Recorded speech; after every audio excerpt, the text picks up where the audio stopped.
I'm going to introduce you to two people that I got the chance to meet in person because most of the people that have been at this event so far I have a personal relationship with, so how easy it is to speak from your heart and through yourself about how you really feel about them. And I checked out these two, and I like them, and I believe they're going to give you information that you may not know. Their job is to help you with things that you may not know on the marketing side. It is modern marketing. So I'm going to welcome Preston Schmidli and McBilly Sy of Good Vibe Tribe Squad. Gosh, I love you guys. Hundreds of thousands of dollars a month they spend in ads, and they've helped hundreds and hundreds of individuals in the mortgage space crush their business. You guys crush it. Thanks. Thank you. Appreciate you. I apologize about the vibe. All right. Good afternoon. Yeah, good afternoon, everybody. And you guys got to see our ad earlier today. We forgot that was going to happen. So you guys got to see us in a canoe and McBilly as a Bob Ross impersonation. Funny anecdote here, we almost drifted into the ocean filming that ad for you guys. A Coast Guard had to come out on a Sea-Doo and rescue us. So that was fun. Yes. And so it's good to be here. Yeah, great memory. So how are you guys doing? Sweet. Awesome. Woo! Like it. Awesome. Yeah, so, a lot of great speakers, a lot of great content today. And, our job for this afternoon is really to give you guys as much value. And we're going to take you guys to our journey and our experience. So my name is McBilly, and this is Preston. What's going on? And we are the Good Vibe Squad, right? If you guys don't know who we are a fractional CMO company, and what that means is we build full marketing systems specifically for loan officers. And we're not going to get too geeky in this talk for this afternoon, but essentially everything that we're going to be talking about is going to revolve around paid traffic and inbound and outbound marketing, right? So to get into our main topic for this afternoon, I'm sure every one of us here have heard of the statement, leads suck. Right? If we've bought leads before, if we've generated leads before, whether it's from Facebook, Google, Instagram, leads suck, right? Man, these leads suck, man. They're not converting, right? Well, in fact, leads suck so much that they became over $1 billion in funded loans. So what we're going to be sharing with you guys is our experience, really the secrets to our success, and what we've been able to figure out on how to systematically convert online leads. And so now to start our journey here, we have to start several years back in Puerto Rico. So as you guys can see here, this is myself and Preston. We were in Puerto Rico, and this was an interesting time in our lives because this was the first time that we actually met in person. So we built some friendship online through Zoom, and we met live in a mastermind, and this is why these events are really powerful, right? You don't know who you're going to be able to meet, right? And are able to collaborate. And this was an interesting moment in our lives because at that time, we both had separate marketing agencies. And as we were collaborating, as we were sharing strategies at this time, it was very interesting to us because we found a very interesting stat. So out of all of our clients that we were helping, only about 10% were collecting 90% of the revenue. And that's an interesting stat because all of our clients were getting exclusive leads, and they were getting all the same type of leads coming from the same data sets. They were using the same systems, right? They were getting the same training and support from our team. But why, right? Why were some people successful? And why were some not so successful, right? So this question really began our journey. And throughout several years, we just really, we said no to a lot of distractions, right? And really honed in and began to really answer this question. So what we did is we interviewed all of our top clients, top producing clients, and we basically looked at, hey, what are you doing? And what kind of problems are you having? Same thing as what Barry said. What kind of friction points are you having, right? And so we tried to solve for that friction point. And then after that, all right, so maybe, hey, the leads aren't really showing up on the appointment, all right? All right, so let's try to solve for that. After that, hey, what's the next problem? Hey, I got the application, but they're not showing up. They're not uploading the documents. All right, let's solve for that. So we went into this cycle of iteration and innovation, right?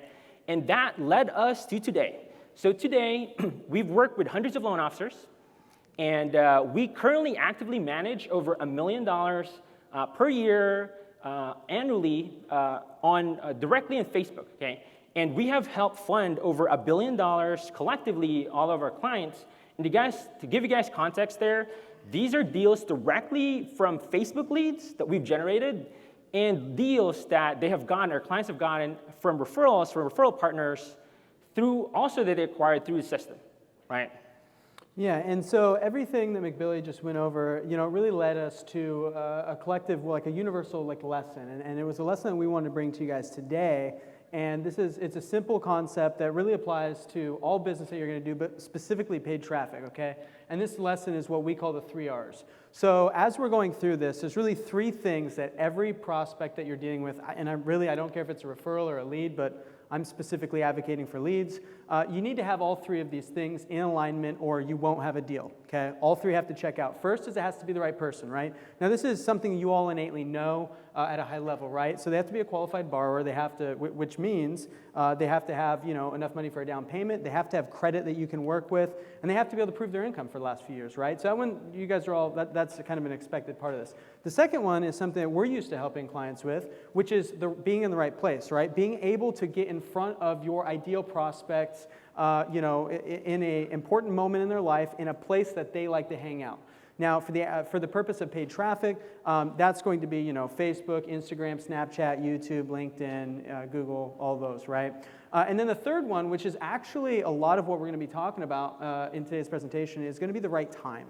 This is where most people actually kind of drop the ball because of either systems or the workflow's not there. And so this is a place where we feel we can provide a lot of value to you guys today. And if all 3 of those aren't in alignment, right, we're going to have a problem. So when we were looking through all that, we asked ourselves, what is the big downfall here, right? Where is this really impacting our clients? And so when we asked ourselves that question, it came to this, okay? And so leads are being held to the same standard as referrals. And that's a very big distinction that you guys need to be able to recognize. When we talk to loan officers and we're doing our consulting, oftentimes we recognize that these leads, and to be more specific, are being communicated with as if they're a referral, which let's break down why that's problematic. So let's talk about referrals first, right?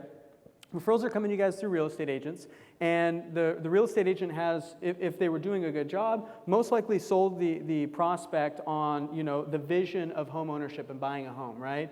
And that's part of their job in the current workflow and the way that it works for most people. And so the prospect has trust, they have rapport, for the most part they're ready to go. And so by the time that prospect gets to you guys, they're really just looking for you to process the application and help with financing so that they can complete this chapter of their life, right?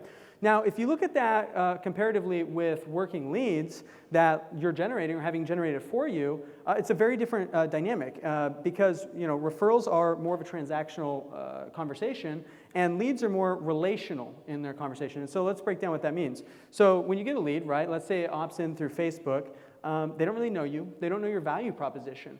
And so when you're communicating with these leads, it's really imperative that you guys are doing the rapport building and the trust building that normally your real estate agent partner would have been doing. And this is where the disconnect is for a lot of people, is that a lot of people we've observed come in with the same, like this person's ready to go. They've already got all the rapport building. We don't need to do all that. We're just going to dive right in the transaction.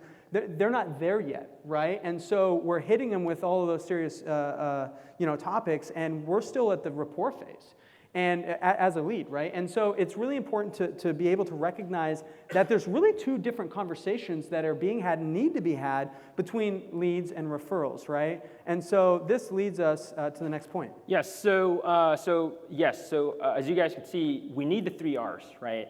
And that is one of the biggest downfall as far as understanding that transaction conversation versus the relational conversation, right?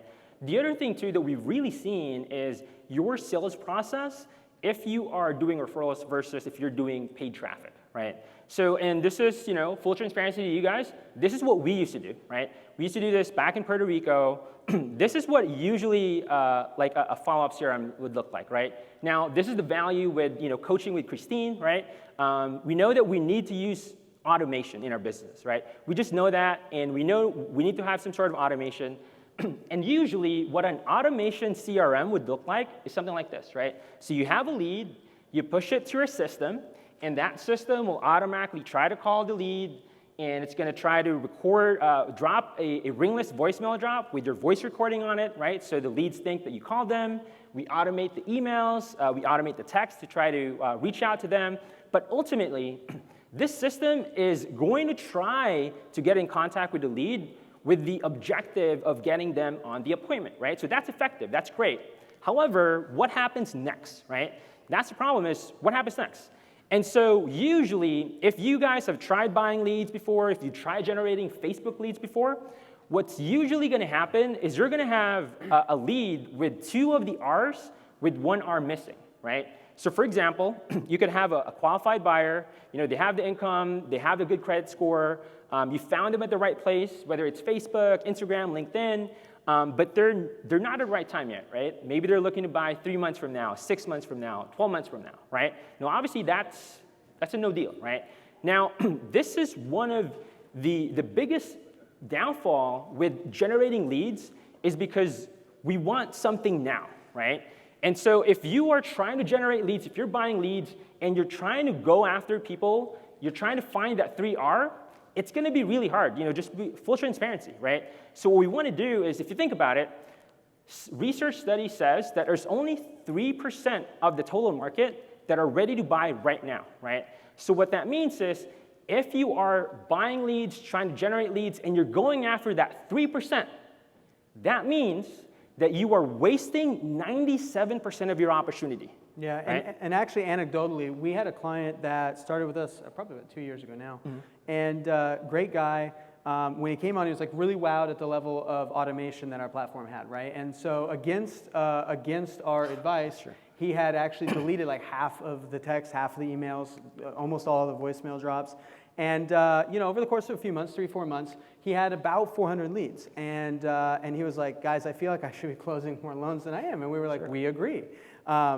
And so in an effort to help him, we did what we call a reactivation campaign, which is a campaign that we've created to kind of reinvigorate leads and put some life back into them.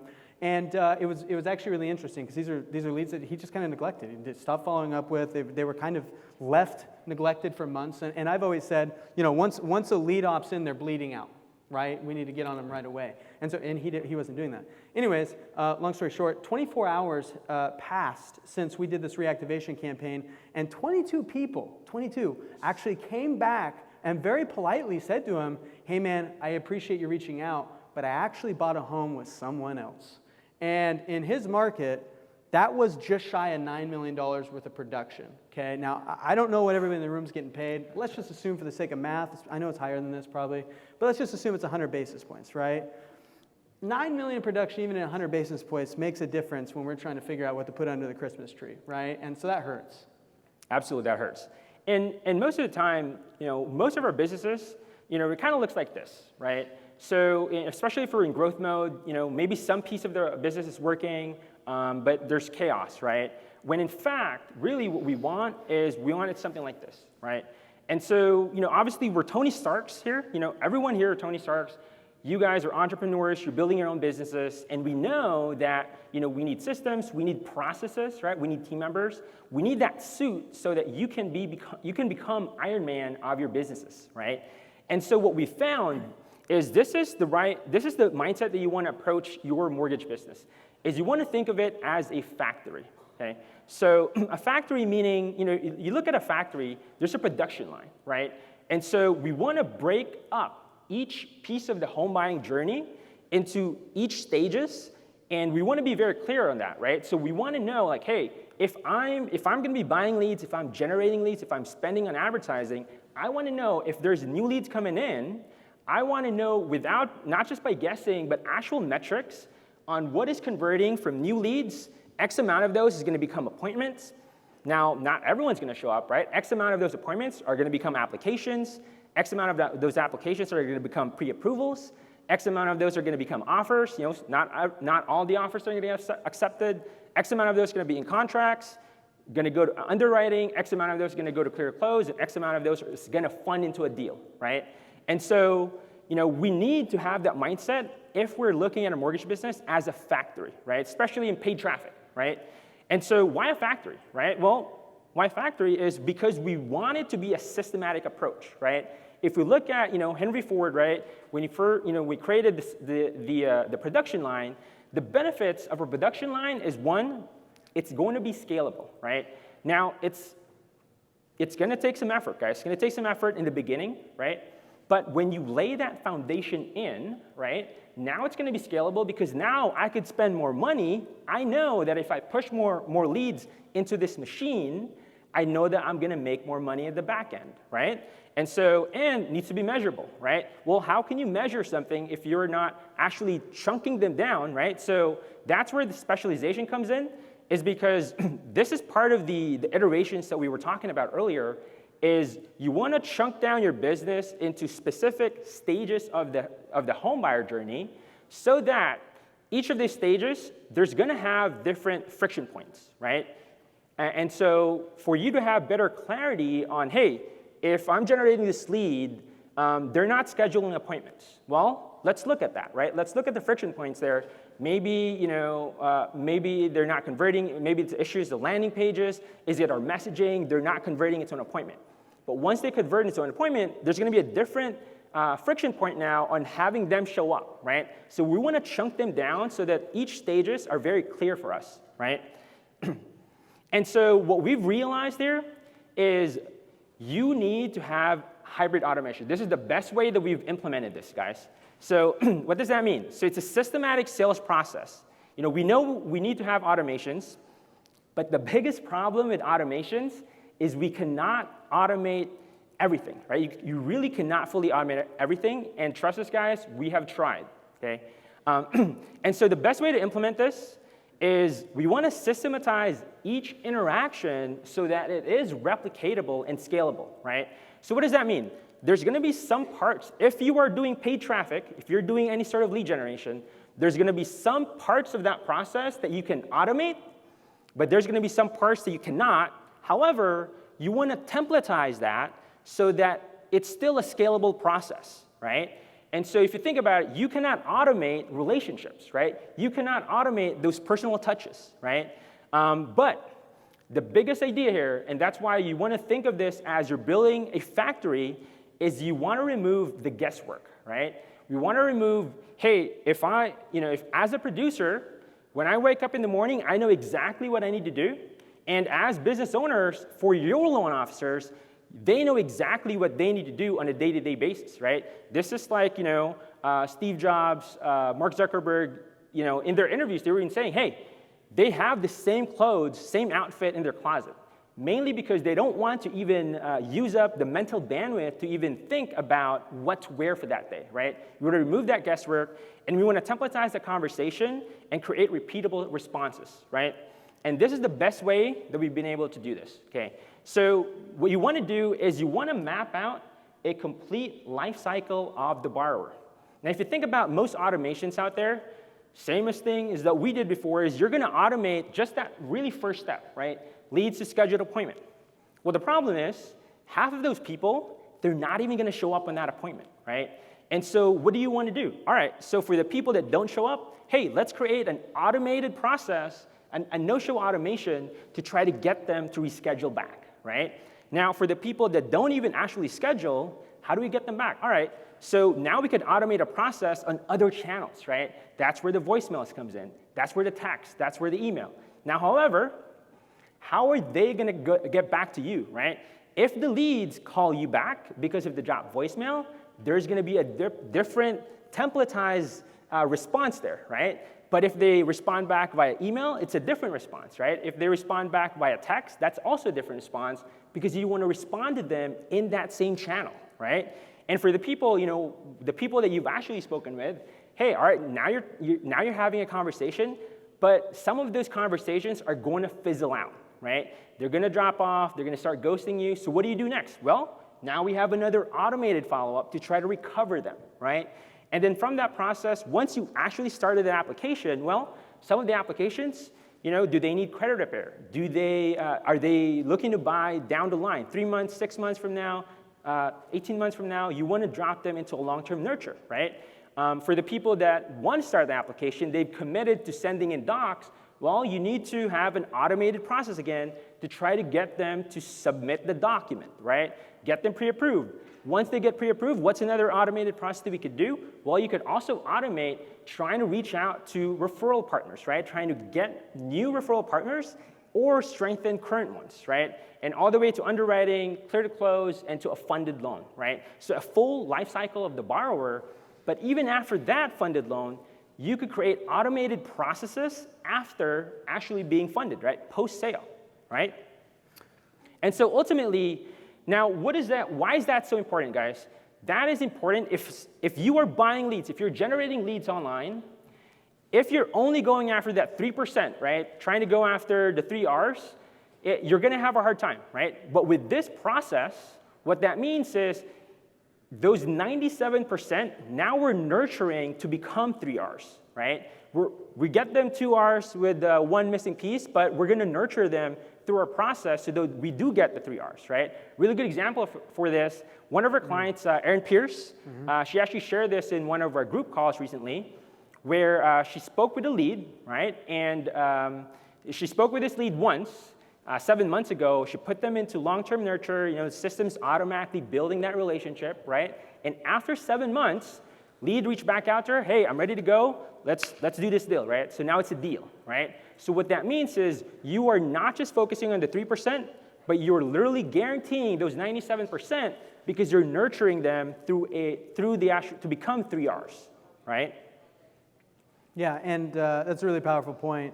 And the cool thing about that too, just to give you context on why that's so important, is like our client Erin, he was just referencing, she literally put that into a long-term nurture campaign and just kind of wiped her hands clean of it. And the person reached out and it legitimately did become a funded loan. If you have a well-oiled machine or a factory, as McBilly called it, these things are happening in the background, right? Allowing you to move on to the next point in your business, not having to chase rainbows, right? Not having to try to force the 3rd R, which is the right time. You're allowing the system to do that work for you so that you ultimately have that scalability potential. So this leads into the next point, which is a concept that we call finding your gold veins, okay? Can you go to the next slide?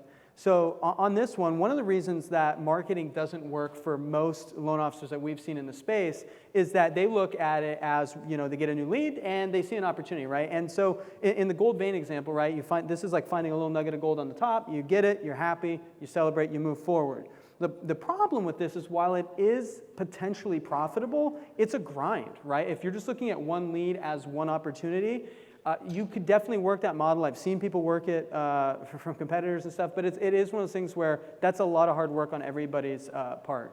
Next slide. And this is really ultimately what we've seen through the years that we've been doing this and everybody we've helped.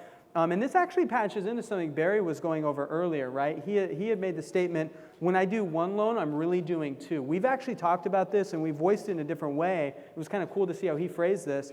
But we've been preaching this for years and really built a system around this. When there's one lead that comes in, realistically, there's multiple things that are happening in the system and behind the scenes. The first is the purchase, right? You should be getting the first purchase transaction. Your system should be teeing that up, and you should be able to execute on that first loan, right? Now, after that, your system should also be teeing you up for the next piece of business, which is the refinance for that person, somewhere between 6 to 18 months down the road, right? And there's plenty of reasons, and Barry had a great presentation on that, on why it would make sense for a lot of people to potentially refinance, okay? The next thing that your system should be doing is helping tee up 1 to 3 client referrals. This is a big deal because, like we said in the gold vein example, once you find gold, the worst thing you could do is move on. The moment you find gold, you need to start digging because there's a vein usually right around that little nugget you found, okay?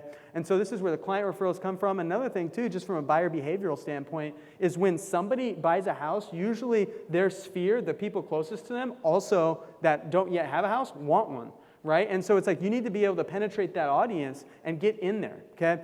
The final part of this is being able to get 2 to 3 realtor referrals. Now, this is something McBilly touched on a little bit earlier, But if your system is helping you generate pre-approvals, which ultimately, if you're trying to be, the gatekeeper of the relationship with these prospects so that you can bypass the real estate agents and really be in the driver's seat there, you need to be able to get the pre-approvals first through a process of building rapport and having a system to support that. And then you need to be able to go to your real estate agents with practically a blank check for roughly $10,000 and be able to go, hey, listen, I got roughly $10,000 here on a transaction that's pre-approved, and I want to build a relationship with you. However, I do have expectations.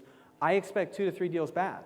And this is a framework that our clients have been using that actually works incredibly well. And a lot of people have hesitation with even asking about that. But when you are in that position of power and control and you actually have true leverage, which is money in their bank account, not a co-marketing agreement or anything like that, when it's truly practically a blank check for a pre-approval, you have much more to stand on when you even have that discussion, right? So where most people are seeing one lead as one opportunity, which is kind of the linear growth that Barry was talking about, we see it from the exponential standpoint of all the upside. There's realistically 5 to 8 deals if you have a system that is built intentionally to support you throughout the entire life cycle. There's 5 to 8 deals for every lead that comes in. And if your systems aren't currently like that, I would definitely advocate for you to reevaluate how those things are supporting you, okay? And this leads to a universal truth. And realistically, guys, I don't care if you're a wholesale lender, a broker, a banker, or a laundromat for that matter. These are 3 things that are universal in all businesses across the world, okay? 3 ways to grow your business. The first is you need to increase the number of customers that you have, okay? Now, this is the most common one. This is something that you all do naturally, right? And the way this translates to you guys is more leads or more referrals that you're converting into new clients, right? New clients that are giving you new loans. The second one, which is increasing transaction value per customer. Now, the way this translates to the mortgage world is the loan amount. This is the one that I would say you guys have the least control over. I wouldn't pay too much worry to it, but you should at least know it because all 3 of these pieces of data factor together to be able to forecast and predict your revenue, how much money you're going to make, okay? So you need to have your eye on that. And the reason I say it's not really in your control is because if somebody, let's say you get somebody approved for 350, we can't really force them into 500, right? But it's still an important metric to have your eye on. And the third, which is where you do have massive leverage, this is probably the most that gets neglected the most often, is increasing transaction volume per customer. And this is where we talk about doing more units with the same people. If you are doing the first one, which is getting more clients, and you're doing the third one, which is doing more units with each client, you are going to build an exponential business. That is an irrefutable, universal truth of business, regardless of the business type, okay? And this leads really to how you increase lifetime value of your borrowers. This is part of that universal truth, right? McBilly had said it's not just about building a system that gets to the funded loan, which unfortunately a lot of them end there, right? And it's mediocre after you get the first loan. What it needs to really look like after you do get that loan is your system should also, that's really, in our opinion, where the journey begins. That's where the work starts, right? Getting the loan funded, as you guys are all commissioned, that really is the first mile. That's an expectation of you guys paying your bills, just getting that first loan. The extra mile and where the exponential growth is the rest of these points that happen. So the first thing your system should be doing for you, and if it's not doing these things, I would strongly advocate for you guys to go back to the drawing board. It's a requirement in 2021, okay? The first thing it should be doing is getting reviews. 5-star Google reviews are a big thing, okay? And this is why. When somebody Googles mortgages near me, and make no mistake, people are Googling mortgages near me. Mortgage is the #1 search term in Google, okay? And sometimes it becomes #2. It's tied with, it's up there with insurance. But mortgage usually beats out insurance, okay? It's also the most expensive word, coincidentally. So if people are searching mortgages near me and you happen to have a lot of 5-star reviews, you substantially increase the likelihood that you will be one of the people at the top, and that will increase your organic traffic, which will increase your organic loans that you're funding, okay? You're going to get more clients that way. So that's the first thing. The second thing is your system should be teeing up those referrals like we had mentioned, okay? Both through clients and through referral partners. And then third, it should be getting you to that refinance, okay? And the reason that is so valuable is because we've had a lot of clients over the years go, Preston, McBilly, how do we get our cost to acquire a client down 10%? And I'm going to be honest, you could grind really hard. You could really work really hard. Your marketers could work really hard to try to get your CAC down 10%. But ultimately, what we've learned is if you can cut it in half by just focusing on getting 2 deals per client rather than trying to really consolidate all your marketing and try to cut corners, right? And by focusing on that extra deal for every piece of business that you are funding, each purchase you're doing, you're really growing your business in a massive way, okay? This is really a really powerful thing for you guys to be able to implement, guys, to be able to build an exponential business that creates more and more production and more opportunities, right? It's kind of like a turbocharger on a car. And so this is chapter 1 of a 2-part series that we're bringing to you today, okay? Chapter 2 is how you go back to your business after this conference and apply these concepts to your business, okay? Now, when we started this presentation, we posed a statement. Leads suck so much, they became over $1 billion in funded loans, okay? Now, if you look closely, there's actually true statements. There's 2 statements here. And depending on who you ask, both of them are true. So, do the leads suck? Or do you want to be part of the group that funds over $1 billion in loans? So, we leave you with this question. Which truth is your reality? Thank you. Thank you, guys. Thank you, guys. So we hope that you guys found value there. Now, obviously, because of the time constraint, there's a lot of tactical applications that we couldn't include in this presentation. So we did create this. If you just go to www.freesummitgift.com, we're giving, and this, there's no pitch there. We're not asking for email or contact information. We just want to provide you guys with value. That is our free guide that goes along with the hybrid automation. We talked about the hybrid automation. That guide gives you an actual flow chart of what we give to our clients, and that's more of a tactical application of the hybrid automation. Yeah. So thank you once again, guys, and appreciate it. Listen, if you didn't do that, it'd be pretty ironic. You need to, right? Thank you. These are your culture coins. Stand here for a second because I realized, great job, by the way. Was this informational? It was so informational. By the time that I got here, I realized, I'm tired. I got to get up. Can we get up? I'm learning too much. Wait, stay here. I want to do it. Let's throw some shirts. Help me. Help me. Throw some shirts. Who wants one? Get up. Let's get up. Don't throw like me. I throw like, You come on, guys. I got you. We're doing that? Let's get the energy up. Help me out here. I got you.